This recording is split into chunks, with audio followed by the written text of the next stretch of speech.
et le Sénégal le 17 janvier 1959 a connu un éclatement le 20 août 1960. Ainsi, la République soudanaise devient la République du Mali le 22 septembre 1960. L'histoire de la Fédération du Mali et de son éclatement, nous en parlons dans cette édition. Suite des matchs de la manche allée du second tour préliminaire de la Coupe de la Confédération africaine de football, le stade malien s'est imposé 2 buts à 0 devant les Aigles Noirs de Burundi. Plus de détails en fin d'édition avec Silavatou Sissi. Merci de nous recevoir sur ORTM2. Mesdames et messieurs, bonsoir et bienvenue dans ce journal. La Fédération du Mali qui regroupait le Sénégal et le Mali n'a pas duré. À la veille des indépendances, des divergences entre leaders politiques, d'opinion et l'influence du colonisateur ont notamment abouti à l'éclatement de la fédération. En dépit de cette séparation prématurée qu'ont déploré les populations des deux pays, ces dernières continuent tout de même à maintenir des relations d'amitié et de fraternité. Cheikh Oumar Kamara. En 1960, la Fédération du Mali, en lutte pour son indépendance, s'est divisée avant d'arriver à bon port.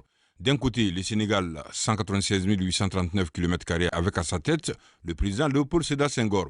Et de l'autre, le Mali, 1 241 238 km² avec à sa tête le président Modibo Keïta. Ces deux pères d'indépendance ont fait ensemble le combat pour l'indépendance et ont fini par choisir leur chemin à cause des divergences multiples. Le général de Gaulle, après la Guinée en 1958, a dit que si ceux qui veulent l'indépendance, ils peuvent prendre. Bon, en 1959, on a permis aux autres d'aller à l'indépendance. C'est comme ça que la Fédération Mali-Sénégal a eu son indépendance en 1960. Bon, malheureusement, la fédération n'a pas duré. Ça a duré seulement quelques mois. Et je crois que c'est vers le mois de juin que les problèmes ont commencé. L'indépendance de la fédération a été proclamée le 20 juin 1960. Alors, après donc l'accession à l'indépendance, il fallait maintenant faire en sorte que l'État fédéral travaille sur la mise en place des structures de l'État fédéral. C'est comme ça qu'à la suite de ces négociations, et après, il fallait, sur le plan de la politique extérieure, déterminer les assises de cet État fédéral. Maintenant, le vrai problème qui a accéléré l'éclatement de la fédération, c'était l'élection du président de la fédération. Alors, pour cela, Modibo et les Soudanais avaient proposé que ce soit Lamine Koura Gueye qui soit le candidat, mais Mamadou Dia et Senghor s'en sont opposés et ont plutôt proposé la candidature de Senghor.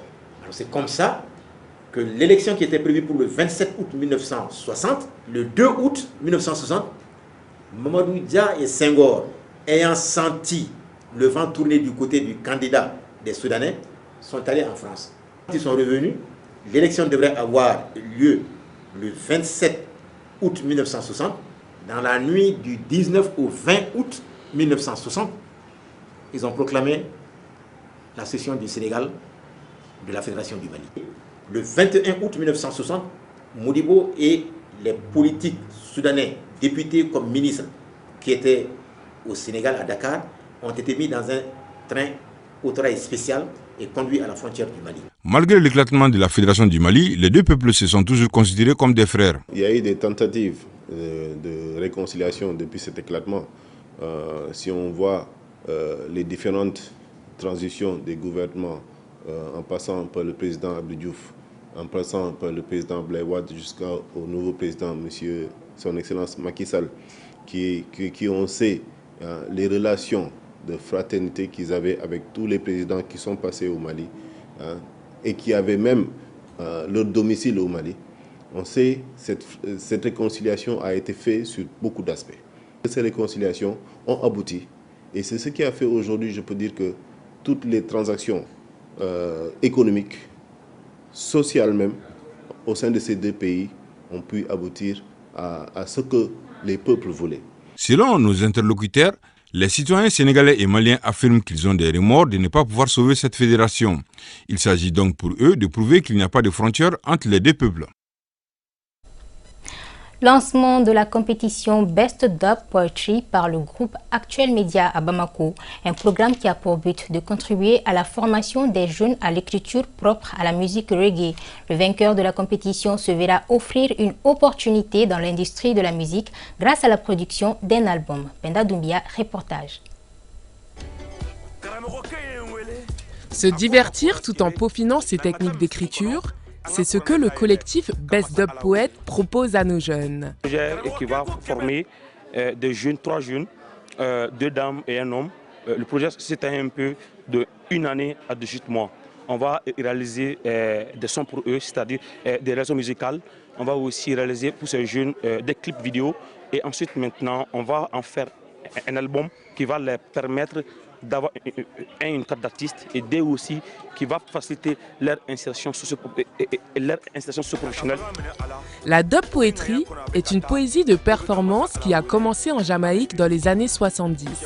Ce genre a évolué à partir de la musique dub, consistant à faire des poèmes sur un rythme reggae.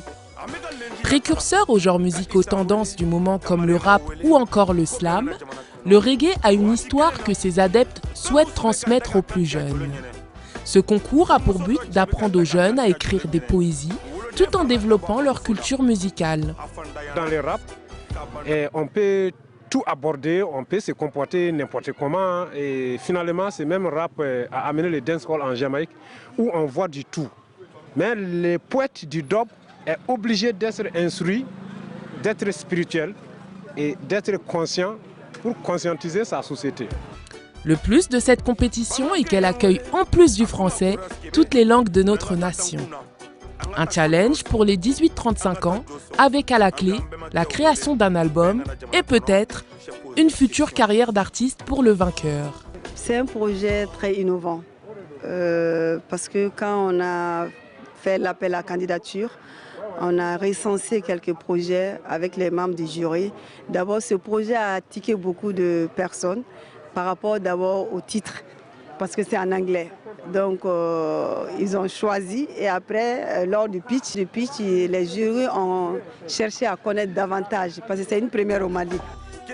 Excepté les poèmes d'amour et l'ego trip, la liberté d'expression est le mot-clé de cette compétition. Un projet prometteur qui s'engage à s'implanter dans le paysage culturel malien. Et c'est parti pour une série d'activités sur la démocratie participative à l'initiative de l'association Démocratie 101. Elle s'inscrit dans le cadre de la Journée internationale de la démocratie et de la Semaine nationale de la réconciliation au Mali. Il s'agit de contribuer à la culture de la citoyenneté, mais aussi de la paix et la cohésion sociale. Dala Traoré. Séance d'information et de sensibilisation à travers des théâtres et grains. Cette rencontre initiée par l'association Démocratie 101 a pour but de rendre hommage aux martyrs pour l'avènement de la démocratie. Nous avons pensé qu'on doit magnifier cette démocratie parce que c'est le meilleur système de gouvernance pour nous en Afrique ou dans le monde entier. Donc c'est une journée qui passe de façon inaperçue. Donc il va de soi que les gens même n'arrivent pas à comprendre la démocratie. Donc nous avons pensé qu'on doit venir dans les quartiers, voir la population, expliquer ce qu'on appelle la démocratie à travers les pièces de théâtre que vous avez vues. Ça nous permet quand même de créer un cadre de forum, d'échange, de dialogue entre les dirigeants et la population. Parce qu'on a ce qu'on appelle une barrière entre les élus et la population.